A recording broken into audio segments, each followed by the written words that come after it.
Dans l'assemblée des saints, assoiffé je me tiens, que ton onction descende sur moi. Conscient que mon destin est dans le creux de ta main, que ton onction descende sur moi. Je suis disposé, assoiffé, que ton onction descende sur moi. Je suis disposé, assoiffé, que ton onction descende sur moi.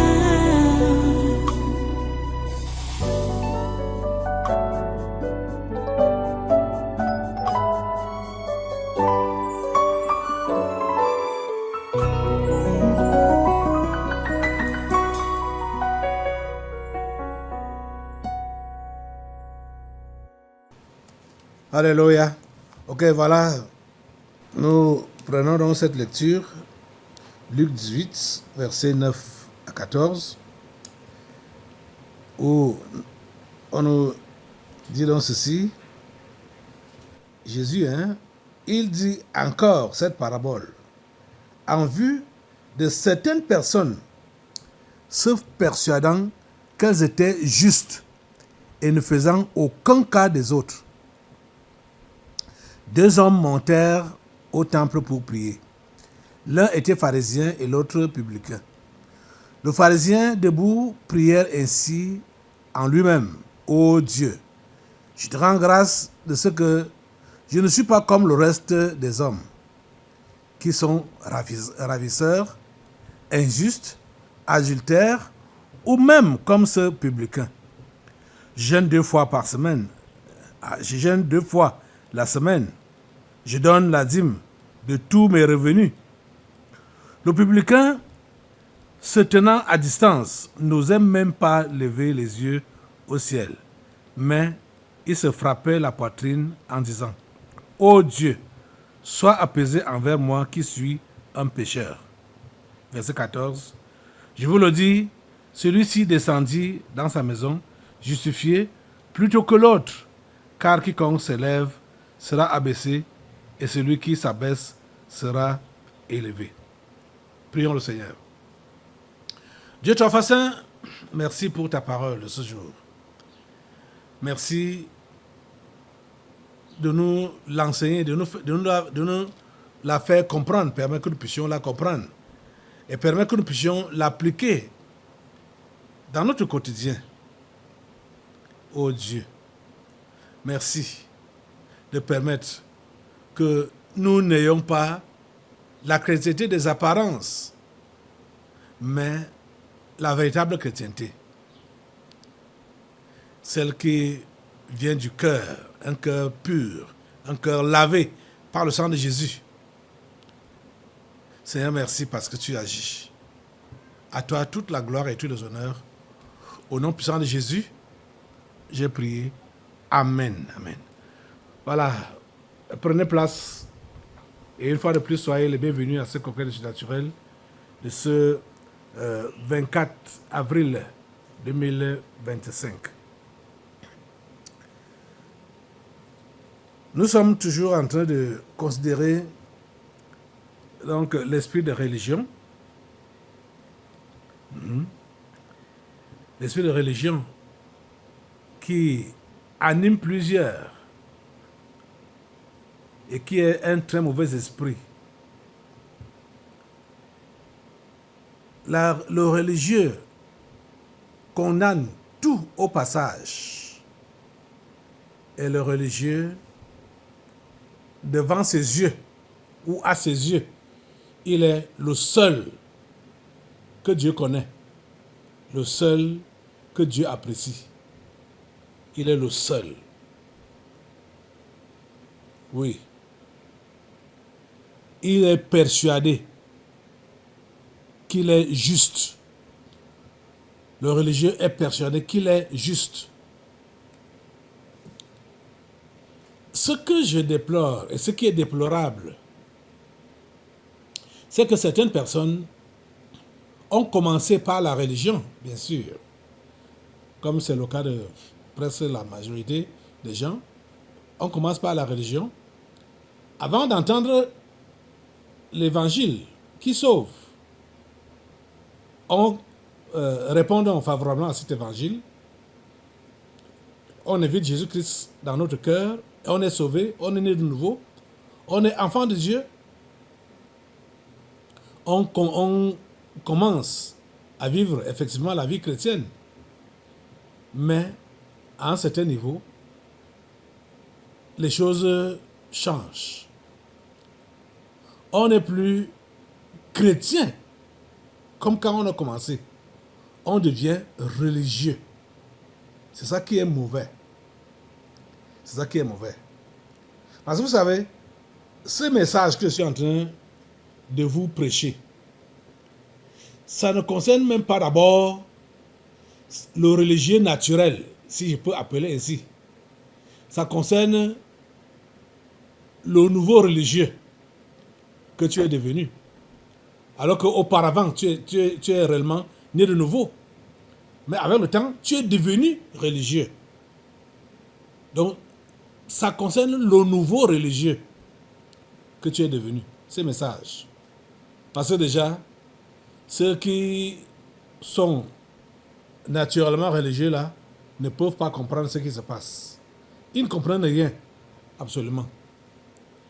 À moins que Dieu a décidé de sauver celui-là pour qu'il puisse essayer de prêter l'oreille et puis se décider donc d'abandonner la religion. Le religieux est le seul qui est juste. Le religieux est le seul, je dis bien, le seul qui est juste, le seul qui connaît Dieu. Dans son esprit, c'est comme ça. Et tout le reste des gens, ce sont des pécheurs, des gros pécheurs. Il les condamne. Il les condamne. Il n'a rien à faire avec eux. Les amis, il est arrivé que l'on tombe dans la religion, ou je veux dire, il est arrivé que l'on tombe facilement dans la religion quand on a les regards sur des gens qu'on croit que ils ont cru avant nous et ils ont de l'expérience. Donc, c'est une chose qu'ils font ou qu'ils disent. Ça va aussi donc nous tenter pour que nous puissions aussi faire comme eux. Par exemple, cette histoire de faire les annonces de jeûne et prières au grand public, ça c'est la religion. C'est la pure religion. Vous voyez, quand Jésus-Christ a commencé son ministère, il a commencé ça par le jeûne et la prière. Mais cela n'a pas été annoncé quelque part. Il n'avait pas annoncé cela. Et même les apôtres, quand on voit dans leur ministère, ils avaient l'habitude de jeûner et prier. Mais ce n'était pas annoncé. D'ailleurs, Jésus a même enseigné sur ça. Je parle même très loin. Jésus a enseigné sur ça. Et Jésus a dit, a donné le comportement à suivre quand on jeûne.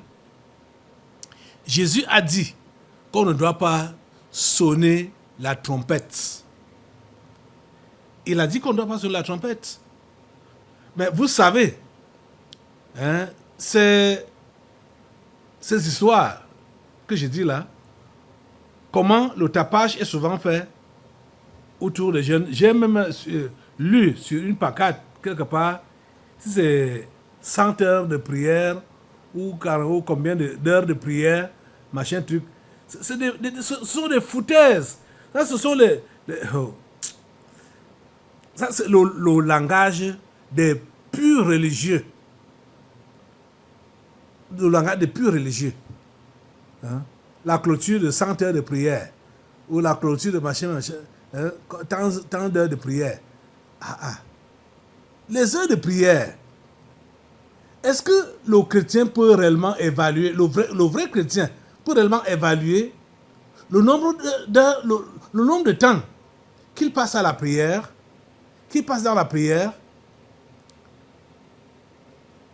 ce temps qui est donc évalué là, ou compté là, c'est la religion. J'ai passé 30 minutes dans la prière, j'ai passé 1 heure dans la prière, j'ai passé 2 heures dans la prière, j'ai passé tel nombre d'heures dans la prière. C'est la religion. La religion. Je vous dis que ça rattrape les gens d'une manière subtile. Subtilement, tu es attrapé par ça. Parce que tu as vu d'autres qui font ça. Et bon, toi aussi, tu commences à imiter, à vouloir donc comptabiliser le nombre d'heures que tu passes à la prière, le nombre d'heures que tu passes à la lecture de la Bible. Tu dois lire ta Bible au quotidien, c'est-à-dire tous les jours. Tu dois prier tous les jours. Mais dire que tu comptes exactement ce nombre, le nombre de temps que tu passes, ça c'est pour toi-même, ce n'est pas pour Dieu. Il y a des enfants de Dieu, réellement sérieux, ils sont sérieusement enfants de Dieu, mais qui ont ce pan de la religion là, parce qu'ils ont hérité ça de quelque part. Ça dit le pan de la religion, qui est donc le comptage des minutes qu'on passe dans la prière, ou des heures qu'on passe dans la prière, ou du temps qu'on passe dans la lecture de la Bible. Ça n'a pas d'importance. Franchement, ça n'a pas d'importance. Vous comprenez? Je vous dis la pure vérité. Et ces choses, la religion est mauvaise. Hein? Parce que vous allez voir, c'est même la religion également qui enseigne comment il faut prier, comment il faut... comment il faut prier. Hein? Comment il faut prier, comment il faut prêcher. C'est la religion qui enseigne ça. La religion enseigne ça. Comment il faut prêcher, comment il faut prier. Hein? Donc, comment élaborer un message. On te dit que quand tu prêches, donc, il faut de temps en temps inclure des petites histoires pour attirer, pour réveiller les esprits, ainsi de suite. On ne prêche pas par révélation. On prêche par routine de ce qui a été enseigné par la religion. Point A, point B, point C, ainsi de suite, des thèmes, des sous-thèmes et tout ça là. Ça, c'est la religion. Ça, c'est la religion. Je vous assure. La religion ne s'attend pas, l'esprit de religion ne s'attend pas à l'inspiration divine. Ça ne s'attend pas à ça. Ça c'est que j'ai élaboré. Voilà le texte sur lequel je vais prêcher. Voilà les textes secondaires qui vont s'ajouter. Voilà la petite histoire que je dois mettre dedans au niveau de la prédication. C'est comme ça qu'ils font. Vous voyez? Donc, les gens reçoivent seulement des choses au niveau de la tête. C'est pourquoi vous ne pouvez pas voir que leurs cœurs sont changés. Jamais. Ça ne peut pas être changé. Ce que je suis en train d'enseigner là, ce n'est pas moi qui ai inventé. Je vous l'ai dit. Je vous dis que Jésus a enseigné ça. Jésus a enseigné ça correctement. Concernant la prière, concernant le jeûne, Jésus a enseigné sur tout ça. Quand tu pries, quand tu jeûnes, quand tu fais ceci, quand tu fais cela, Jésus a enseigné, a dit exactement ce qu'on doit faire et ce qu'il ne faut pas surtout faire. C'est-à-dire qu'il ne faut pas faire comme dans la religion. Vous comprenez? C'est comme ça. Jésus l'a dit. Jésus l'a enseigné. Donc, il faut donc que nous comprenions que la religion, l'esprit de religion égare. Ça égare. Il dit encore cette parabole en vue de certaines personnes se persuadant. Je reviens sur ce verbe-là. Se persuadant qu'elles étaient justes. Il est convaincu, il est persuadé. Le religieux est persuadé qu'il est juste. Et ne faisant aucun cas des autres. Il n'a rien à faire avec les autres. Lui, il est persuadé que c'est lui seul qui est juste. Et Jésus donne donc l'exemple de ces deux hommes. Et j'ai dit, ta chrétienté, ou ta vie chrétienne, ou ta relation avec Dieu, tu la compares avec qui? Bon, tu es venu avec qui ici à l'église? Bon, c'est vrai qu'il y a certains qui sont venus soit en couple ou en famille. Mais en ce qui concerne répondre avec le cœur là, à l'interpellation de Dieu, pour dire que oui, Dieu, je te donne ma vie. Mais je veux devenir ton enfant. Je m'abandonne à toi. Tu as fait ça avec qui? Tu as fait ça avec qui? Tu as donc besoin de te comparer à qui? Les amis, vous savez qu'il y a toujours cette tentation-là.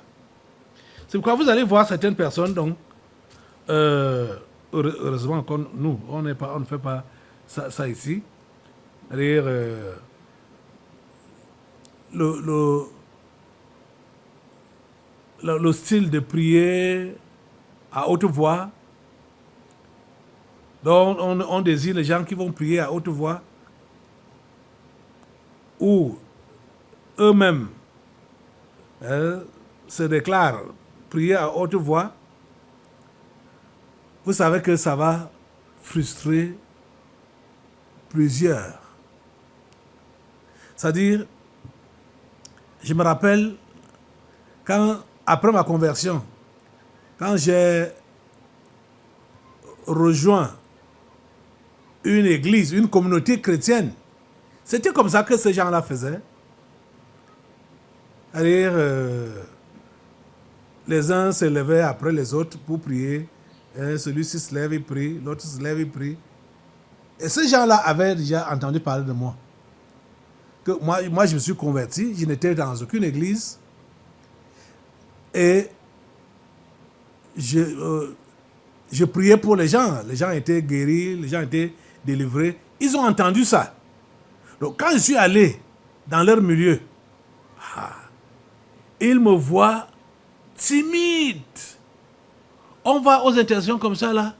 Les autres sont en train de prier. Moi, je ne prie pas. Je ne sais pas prier. Je ne savais pas prier. Je savais seulement prier en langue.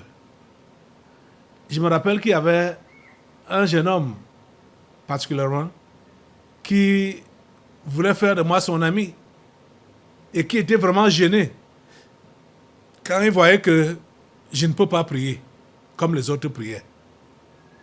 Donc, vous voyez, et souvent, dans cette église-là, ou dans cette communauté-là, ça faisait partie des critères pour connaître la maturité chrétienne. Je mets ça entre guillemets, pour connaître la maturité chrétienne. Voir ceux-là qui étaient capables de bien prier. Donc, voir, c'était surtout ça. Voir ceux qui étaient capables de bien prier. Donc, on pouvait dire que voilà, il sait prier. Il peut devenir dirigeant. On peut compter sur lui.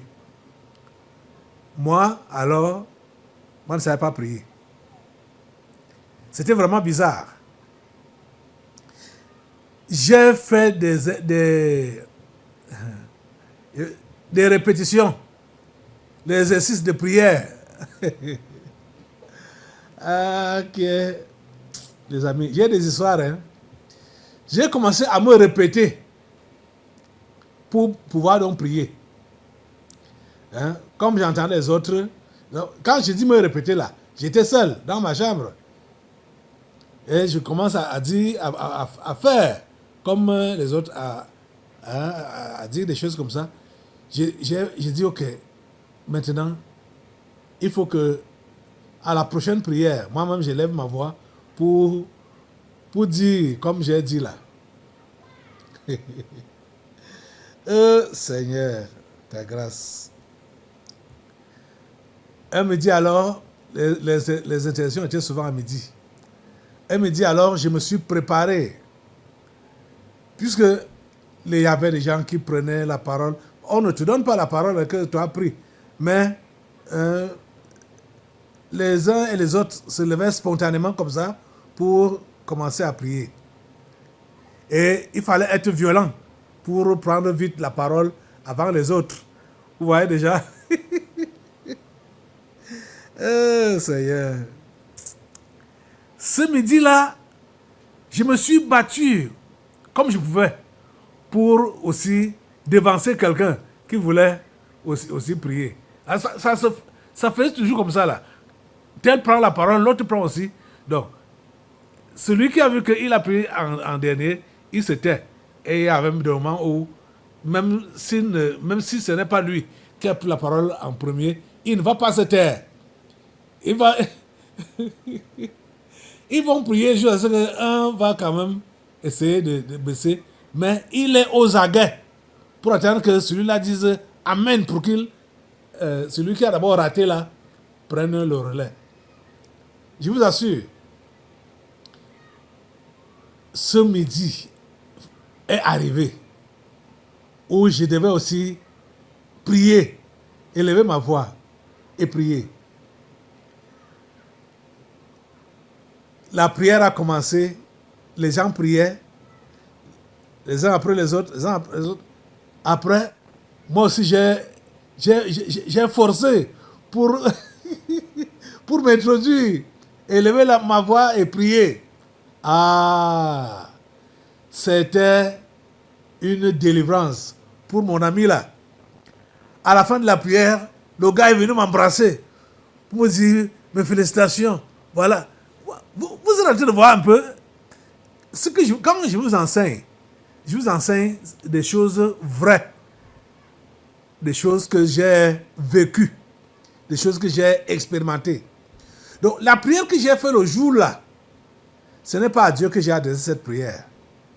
J'ai adressé cette prière pour que mon ami là entende que je peux aussi prier. Est-ce que vous comprenez ça? Je ne peux même plus me rappeler de ce que j'ai dit. Dieu m'est témoin. C'était la même chose parce que c'est comme ça que dans cette communauté, on testait les gens, même par rapport au témoignage à donner. Donc, aussi, si tu es capable de bien donner ton témoignage, en parlant un bon français, avec éloquence, avec aise, tout ça là, on sait que voilà, tu peux être prédicateur. C'est comme ça qu'il jugeait. Je me rappelle que la première fois que j'ai pris la parole pour aussi donc donner mon témoignage, c'est vrai que j'ai témoigné, mais dans le témoignage là, il y avait des choses qui n'étaient pas vraies. Et pourquoi? Parce que je voulais aussi impressionner mes camarades là, surtout mon camarade là. Vous êtes en train de comprendre ça? Ce n'est pas bien, l'esprit de religion. Je vous dis que ça, c'est dans un milieu qu'on appelle réveillé. Hein? Mais les choses qu'on fait, ce sont des choses de la religion. Ce sont des choses de la religion. La religion est mauvaise, très mauvaise, je vous assure. Ça, j'ai vécu ces histoires au début de ma chrétienté. Mais avec le temps, j'ai compris, je me suis ressaisi c'est-à-dire de façon que si je vais intervenir, je sais que je dois intervenir pour la gloire de Dieu et pour sa gloire seule. Tout ce que je dois faire, c'est Dieu que je cherche d'abord à satisfaire, et non les oreilles des hommes, et non les yeux des gens. Mais je sais que plusieurs parmi vous, pendant même que je parle maintenant là, la plupart des choses que vous faites pour plaire aux gens.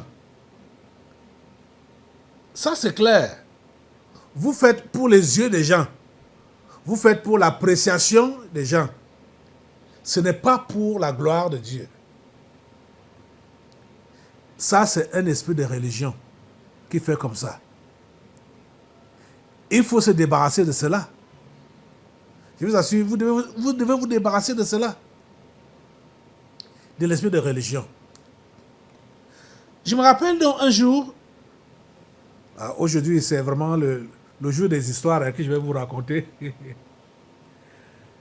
On regardait le film, du moins, on peut appeler ça film, oui. Bon, c'était le film, un film chrétien, bon, c'était la prédication d'un prédicateur allemand.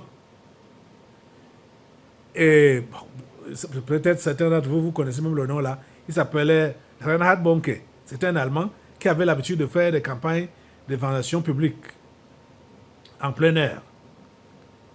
À la fin de son message et de tout ce qu'il avait fait, les prières et tout ça là, je regardais avec attention. Quand c'est fini, j'ai dit à haute voix à ceux qui étaient là que je vais prêcher comme cet homme. J'ai dit ça, il y a une sœur qui m'a entendu et qui me connaissait, qui me connaissait. Je mets ça entre guillemets. Elle a ri. Je lui ai demandé ce qu'elle riait, pourquoi elle riait. Elle me dit, parce que tu as dit que tu vas prêcher comme cet homme. Tu vas faire comment pour prêcher comme lui, alors que toi, tu ne sais pas parler. C'est comme ça qu'elle m'a dit. Tu vas faire comment pour prêcher comme lui, alors que tu ne sais pas parler. Je lui ai dit, bon, c'est vrai, je ne sais pas parler, mais je vais prêcher. C'est tout ce que je lui ai dit. Donc, je ne peux pas lui démontrer comment j'allais devenir un orateur, un prédicateur. Mais je savais que j'étais appelé à cela. Vous êtes en train de comprendre ça? Donc, la plupart de ceux-là qui m'entouraient, ils savaient que je suis quelqu'un qui avait le langage difficile. Je ne sais pas bien parler. Hein? Et même à l'époque, le français même, je ne peux même pas dire que maintenant je sais même bien parler français. Je bricolais. Je me rappelle un jour, on allait demander de l'eau. On voulait boire de l'eau. Peut-être je vous ai déjà raconté l'histoire ici. C'était donc à la mission, parce que j'ai fréquenté à la mission catholique. On voulait boire de l'eau. Et les sœurs religieuses qui étaient là, c'était des blanches. Ne parlant pas le patois, les tonnes. Quand on est arrivé là-bas, ceux qui étaient plus grands que moi n'ont pas pu parler pour demander de l'eau. On me dit, parle, demande. Ok. Je suis allé, j'ai demandé. J'ai réfléchi en étonne. J'ai traduit ça en français. Où sont l'eau? Parce que en étonne, l'eau c'est mundim, c'est au pluriel. Je veux leur demander où est l'eau. J'ai dit, où sont l'eau? Ah. Mes camarades ont éclaté de rire. Je dis, mais vous riez quoi? Ça vous a dépassé d'aller demander. Vous m'envoyez devant. Quand je parle ma part de français, vous mettez à rire. Vous riez quoi? Il leur manquait de courage, mais moi, je n'avais pas le langage. Je n'avais pas... je ne savais pas comment on parle, on peut demander où est l'eau.